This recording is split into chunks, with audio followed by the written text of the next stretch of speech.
Welcome back to Bruh What the F Happened to Taika Waititi. Star Citizen 3.23's patch cycle has been live for a while now, and it didn't take long for an economy-breaking bug to take a massive dump in everyone's space cereal. Bong! And for the broken, squirmy, wormy, wiggly hornet to dominate the dogfighting meta.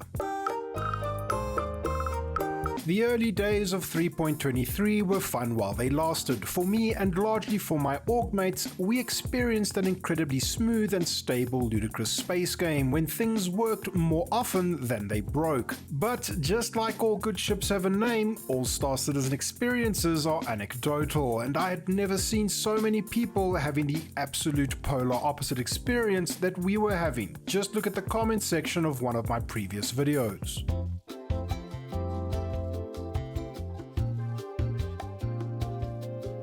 And now, weeks later, the economy, or rather the placeholder of an economy that we've been dealing with for the last 30 years, has shit the bed, and once again, everyone's a trillionaire. So I just wanted to take a moment and talk about the state of the game as of 3.23.1, as well as the looming 0.1a patch and the 0.2 cargo god patch on the distant horizon that remains our only hope for saving what little game there is left to enjoy until we start getting closer to 4.0. To begin, let's set some groundwork.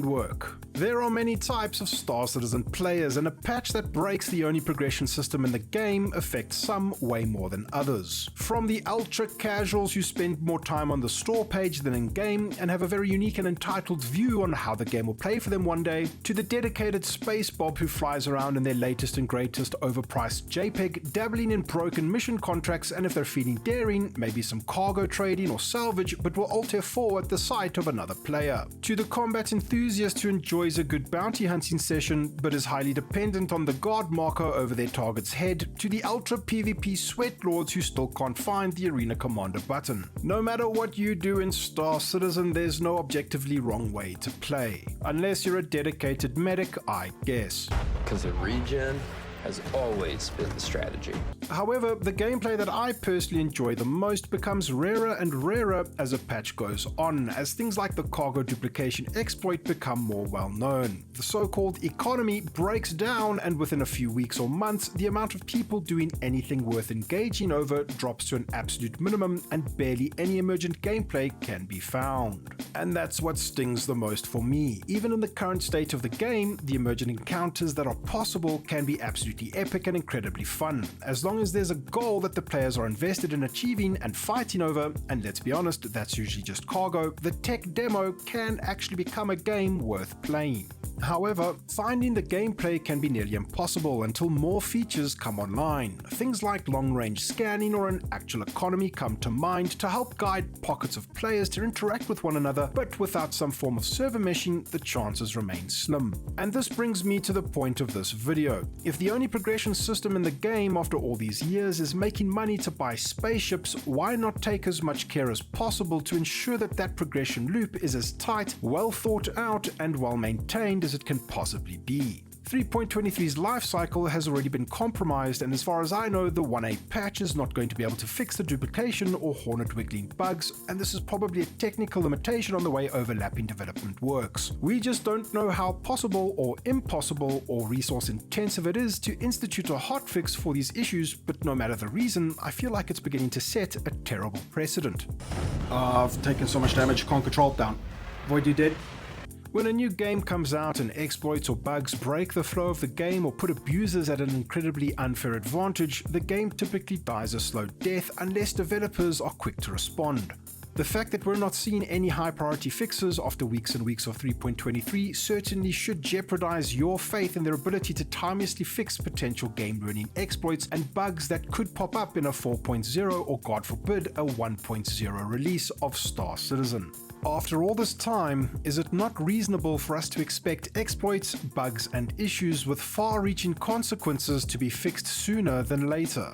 On the rare occasion when an issue has impacted the store and therefore ship sales, CIG's emergency tactical developer hotfix squad somehow manages to fix it before you can even paste a screenshot of the problem. But when it's a gameplay related issue that hurts the long-term health of a patch cycle, it feels like it gets put on permanent ignore.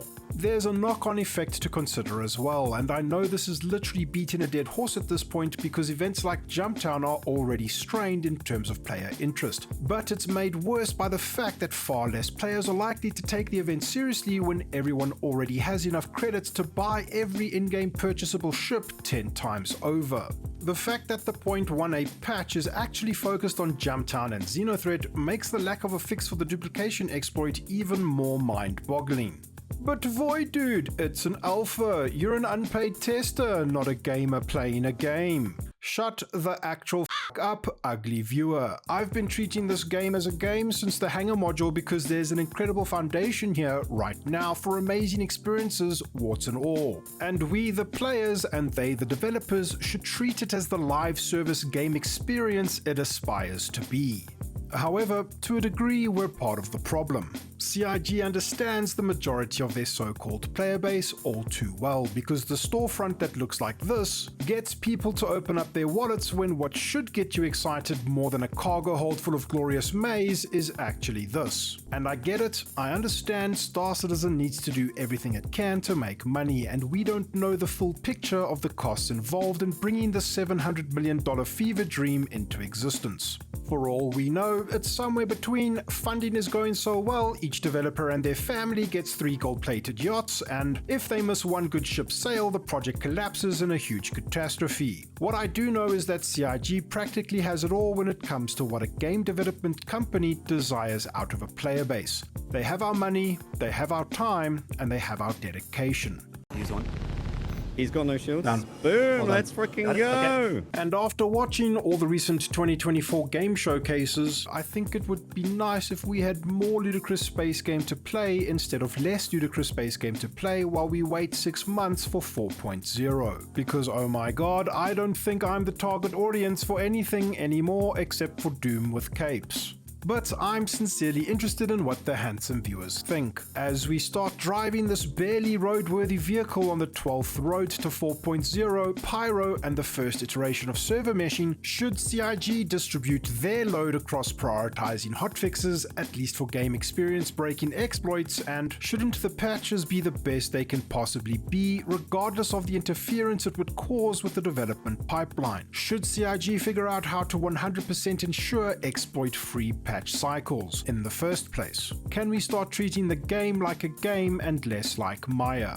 Thank you channel patrons and channel members for all your support. Without you, I would not be able to continue producing these videos. Thinking of pledging to this ludicrous space game? Then use one of the referral codes on screen now for a free 5,000 starting credits. If you enjoy my content and want to support the channel beyond a like and a subscribe, check the links in the description. Consider the join button below and follow me on Twitch at twitch.tv/voiddude. Thank you so much for watching. I'll see you around the verse. Cheers.